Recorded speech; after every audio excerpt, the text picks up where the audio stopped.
Ever feel like leadership is this code you're trying to crack? Like, there's got to be some kind of manual out there, but it's buried under a stack of field manuals? Well, in a way, there is. We're diving into one of the Army's key guides today, ADP 622, Chapter 4, all about leadership development. We're talking intellect today. And I know what you might be thinking. Isn't that just like a fancy way to say book smarts? But trust me, this goes way deeper than that. You're totally right. In the Army intellect, it's not just about what you know, it's about how you think as a leader. And Chapter 4, it breaks down exactly how those mental abilities, they translate directly to, battlefield effectiveness. And we've all been there, right? That split-second decision in the field where, like, your ability to think clearly under pressure, it makes all the difference. Exactly. And that's where this deep dive gets really interesting. We're not just going to list definitions here. We're going to unpack how these concepts actually play out in real-world scenarios, stuff you can actually use. So let's start with the foundation. What are the core elements of an Army leader's intellect, according to the doctrine? Well, first thing to remember, there's no one-size-fits-all approach to thinking, right? The Army gets that different leaders, they've got different strengths and weaknesses. So self-awareness is key, like knowing your own intellectual, I don't know, style. Exactly. But there are some fundamental skills that the doctrine highlights as essential for any leader, regardless of their individual style. For example, it really stresses anticipating second and third order effects. Now, for our listeners who maybe haven't encountered that term before, second and third order effects, those are basically like the unintended consequences of a decision. It's that whole thinking several steps ahead thing. Exactly. Like, let's say you're a platoon leader and you're planning a raid. First order effect, capturing the position. But then what? How's the enemy going to react? What about the impact on the local population? It's about considering the ripple effect of your decisions. Precisely. And that kind of, strategic foresight, that's a real hallmark of a leader with strong intellect. So we've got self-awareness, strategic thinking. What else is in the Army's playbook for, like, developing a leader's mind? Well, the doctrine puts a huge emphasis on mental agility. And again, this is more than just thinking fast on your feet, right? It's about being flexible, adaptable, especially with how quickly things change in military operations. And they actually use a really cool historical example to kind of illustrate this point. It's the Gatlings to the assault story. Right, Lieutenant John H. Parker during the Spanish-American War. See, I love that they bring these concepts to life with actual stories of, like, leadership in action. So picture this. You're leading a Gatling gun detachment, but back then, those were mostly seen as defensive weapons, not exactly known for their mobility. Yeah, for sure. But Parker's unit is advancing on San Juan Hill under heavy fire. And he realizes his Gatling guns, they could actually provide the firepower they need to break through those enemy lines. And it was a gutsy move, going against how everyone thought those weapons should be used, right? Risky for sure. Yeah. So how does this show mental agility? It's not even just about the move itself, it's why he did it. Parker, he saw an opportunity that others missed. He challenged that assumption that Gatling guns were only good for defense. It's like he applied critical thinking to a tactical problem and just came up with this creative, totally unconventional solution. And it worked. Oh, yeah. His Gatling guns, they provided the fire support that allowed the American forces to take San Juan Hill. Talk about a leadership aha moment, right? But let's be real. Not everyone is born with that kind of, like, innate mental agility. Can you actually train your brain to become a more adaptable leader? That's the thing about this chapter, though. It really emphasizes that mental agility, it is a skill you can develop, and it starts with two key components: curiosity and critical thinking. Okay, curiosity and critical thinking. I'm listening.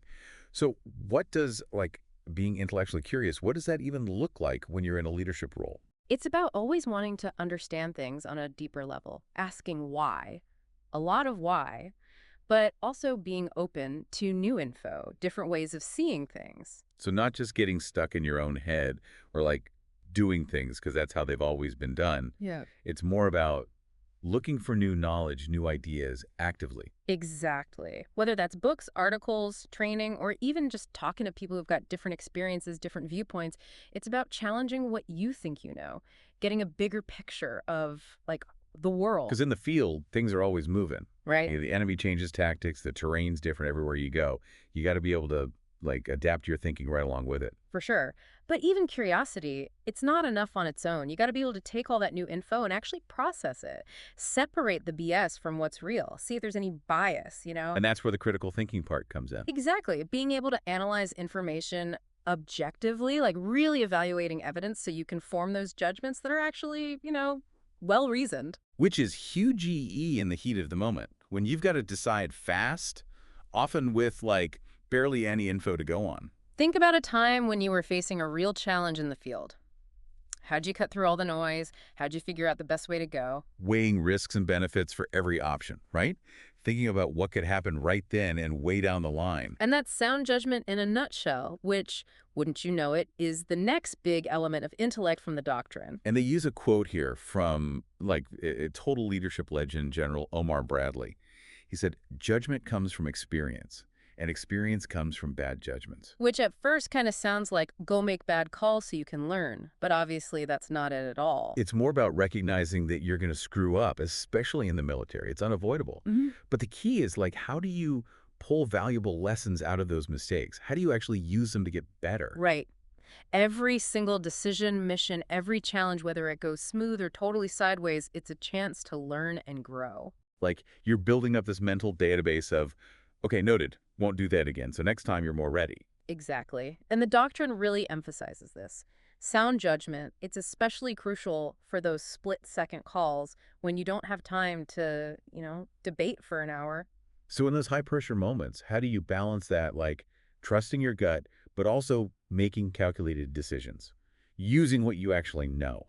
Million-dollar question, right? And I think it's realizing that intuition and analysis, they aren't total opposites. They can work together, and a lot of times they should. So it's not one or the other. It's finding that middle ground where you're using both your gut and your analytical brain power. Exactly. And the doctrine says it's important to consider those factors that aren't always obvious right away. Team morale, how your actions might impact the local population, even trying to get inside the enemy's head, figure out their next move. Seeing the whole picture, right?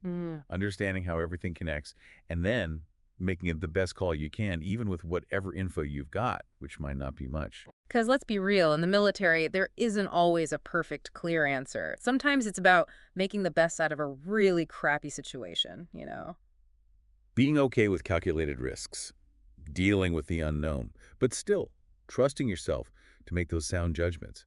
Speaking of adapting to like constantly changing situations, what about innovation? Where did that fit in? Innovation. When you hear that word, I bet you picture some super high-tech gadget or invention. Right? Straight out of a sci-fi movie, yeah. But for Army leadership, innovation, it's usually a lot more grounded. It's about finding those creative solutions to everyday problems, big or small. So not about being a tech genius, more about that problem-solving mindset. Exactly. It's constantly looking for ways to improve, streamline stuff, make your unit more effective, even with limited resources, which, let's be honest, is kind of the Army way, right? And this ties back to the curiosity and critical thinking stuff, doesn't it? Yeah. Like, you need that intellectual foundation if you're going to come up with new ideas. Yeah, absolutely. But the document's big on this. Real innovation, it needs a certain kind of environment, one where leaders actually foster open communication, collaboration. Where anyone can speak up no matter their rank. Yeah. Share ideas, even challenge how things are done, and not get in trouble for it. Exactly, because you never know where the next game-changing idea is going to come from. Could be the newest private, could be a seasoned officer. The point is, create that space where those ideas can come out, get explored, without people shutting them down. Because at the end of the day, innovation is a team effort, right? It's about using the brain power and the creativity of the whole team to find those solutions that you might not see on your own. Right. And the document's clear about this. The leader's role, it's crucial. They set the tone, create the environment, basically. They either encourage innovation or they kill it dead. So for all our listeners out there, think about your own leadership style for a sec. Are you creating that space where your team feels comfortable taking risks? Intellectually, I mean. Are you encouraging them to think outside the box? Because when it comes to innovation, a little encouragement, it goes a long way. But let's switch gears for a minute. Talk about a different side of leadership, something that might seem kind of unexpected in the military. Interpersonal tact. Okay, break that down for us. We're talking about, like, being able to handle interactions well, being mindful of everyone's point of view, especially within a team. You got it. It's reading the room, understanding what's not being said out loud, and adapting how you come across. Which is important anywhere, but especially in the military where you're dealing with people from all walks of life, right? Absolutely.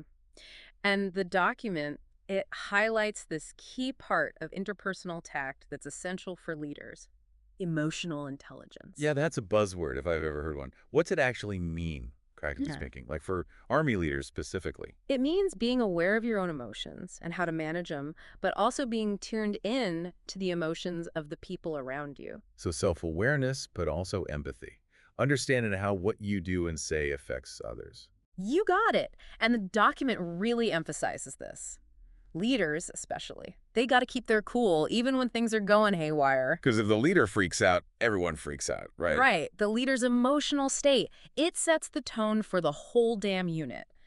And there's this really powerful story in the document that shows this perfectly.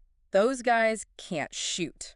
Oh, yeah, I remember that one. It's during, like, a pretty hairy firefight, if I'm remembering right. It is. A platoon's pinned down, taking fire. Platoon leader goes to get in a vehicle, and just as he opens the door, insurgent on a scooter comes zipping by, takes a shot. Close call. Close enough. The bullet, it actually hit the inside of the open vehicle door. Whoa. That's a bit too close for comfort. I can't imagine how intense that moment must have been. Exactly. But here's where the leader's composure comes in. He gets in the vehicle, looks at his driver, who is, understandably, scared out of his mind, and just says, calmly, those guys can't shoot.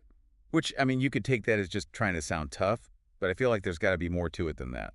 You're right. The document actually points out that this wasn't about bravado or anything.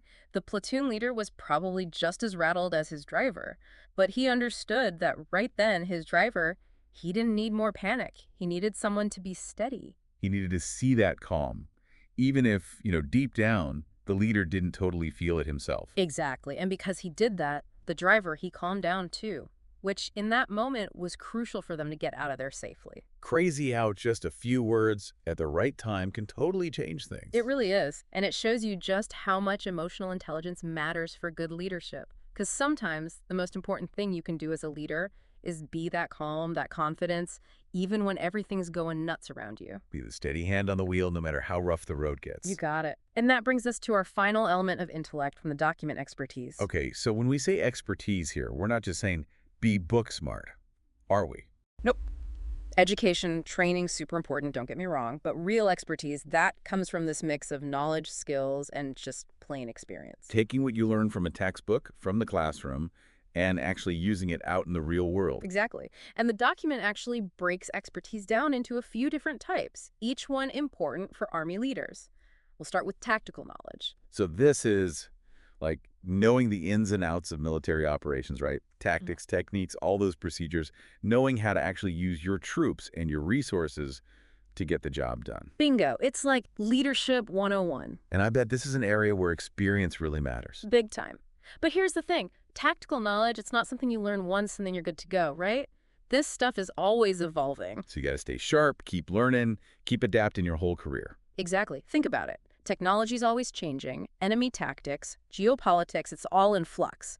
A leader with good tactical knowledge, they're always learning, always adapting, so they can stay one step ahead. Which makes sense when you think about what's at stake. We're talking life or death out there. 100%. The document also emphasizes something called fieldcraft as like a key part of tactical knowledge. Thinking back to your time in the field, what were some of those essential skills, those habits that made a unit really good? Well, camouflage for sure, noise and light discipline, field sanitation, all that stuff that keeps you alive and effective when you're in a really austere environment. Exactly. Solid fieldcraft, it shows discipline, attention to detail, and respect for the environment you're operating in. It's like being a good steward of your resources, both your people and your gear. Right. It says to your team, we are professionals, we take pride in what we do, and we are ready for anything. It's about sweating the small stuff, because out there, that small stuff can turn into a huge problem real quick. Let's move on to the next kind of expertise, though. What's next?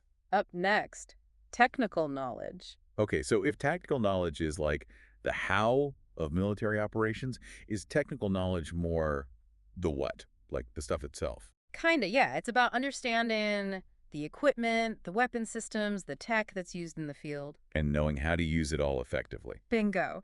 And the document is very clear. Leaders, they're expected to be technically proficient. Well, yeah. Hard to lead a team if you don't even understand the tools they're using. Exactly. And it's not just theory either. Leaders, they got to be able to get their hands dirty, show those technical skills, and even teach them to their team. You ever have a leader who could not only talk the talk, but also walk the walk on the technical stuff? For sure. And it makes a huge difference. It's one thing to, read about a weapon system. Totally different to see your leader out there breaking it down, fixing it when it jams, showing you how to actually use it in the field. Builds a ton of credibility when your team knows you're not afraid to get in there with them. Oh, for sure. Shows you're not above it, you're willing to lead from the front, and you actually care about whether they succeed. Well said. And it shows how connected all these elements of intellect really are. But let's shift over to the next kind of expertise the document talks about. This one's about understanding how the Army works with other branches of the military, even international partners. We're talking joint knowledge. So this is about that bigger picture, huh? How your mission fits into the larger strategic goals. Right on. And in today's world where everything's connected, joint knowledge, it's more important than ever. Because modern warfare, it's not just the Army out there. You've got to coordinate with other branches, allies from all over the globe. Exactly. And to collaborate effectively, you need everyone on the same page, capabilities, limitations, perspectives. Breaking down those silos, working together towards a common goal. Well said. When you're in that kind of joint environment, communication, coordination, that's everything. Makes sense. So we've got tactical, technical, and joint. What's the last type of expertise Army leaders need to develop? Last, but definitely not least, cultural and geopolitical knowledge. Okay, so this is about understanding the human terrain, right? The cultural differences, the geopolitical realities of wherever you're operating. Exactly. And this goes way beyond just being able to point to a country on a map, you know? It's about understanding the history, the values, the customs, even the languages of the people you're interacting with, allies and potential adversaries. You got it. It's recognizing that every culture, it's got its own unique set of beliefs, values, perspectives. And if you don't get that, if you don't appreciate those differences, things can go south real quick. Misunderstandings, mistrust, even conflict. And that's got to be even more crucial now, when military operations are often in these super complex, culturally diverse environments. Think about a time when you had to handle a really culturally sensitive situation in the field. How'd you approach it? What kind of challenges did you run into? It's about being respectful, paying attention, and actually being willing to learn from the people around you. Because sometimes the best way to accomplish your mission, it's about setting aside your own assumptions and just being open to learning. Because at the end of the day, you're not just there to win a fight, right? It's about winning people over. And that takes really understanding the human element just as much as the physical terrain, the actual battlefield. Couldn't agree more. Cultural and geopolitical knowledge, it's not just checking boxes. They're tools, important ones, for building those relationships, that trust. And in the end, that's how you achieve the mission, but you're doing it in a way that respects the people who live there. And that's got to be something that every Army leader, no matter what their rank, what their role is, they got to get that. Totally. In today's world, cultural awareness, it's not optional, it's mission critical. We have covered a ton of ground in this deep dive, from knowing yourself, thinking strategically, all the way to the finer points of cultural intelligence. And even then, we're just scratching the surface of what ADP 622 Chapter 4 has to offer. It really makes you think something as, I don't know, basic sounding as the word intellect. It covers so much, so many different skills, ways of being. It proves that being a good leader in the Army, it's not just about how strong you are or how well you know tactics. It's that mental agility, solid judgment, the guts to try new things, the empathy to connect with people, and that drive to keep learning. It's about being well-rounded, right? Right. Someone who can handle the craziness of the modern battlefield, but doing it with some wisdom, some compassion. Couldn't have said it better myself. And remember, this deep dive, it wasn't just about stuffing your brain full of info. It was about giving you tools, things you can actually use to become a better leader. Exactly. So as you're thinking back on everything we talked about, think about those leaders you really admire in the military, or even just in your own life. What is it about how they think, how they make decisions, that makes them so effective? What are those qualities they have that you want to work on, for your own leadership style. Because at the end of the day, being a leader, it ain't about fitting into some like pre-made mold. It's about taking your intellectual strengths, whatever those are, and using them to inspire your team, get them moving, and lead them to do incredible things. And this deep dive, it was just the start. There's a lot more to explore in ADP 622 and beyond, of course. So keep learning, keep growing, and never underestimate what you're capable of. That brain power, that intellect, it can change the world. Because when it comes to leadership, your mind, that's the most powerful weapon you've got.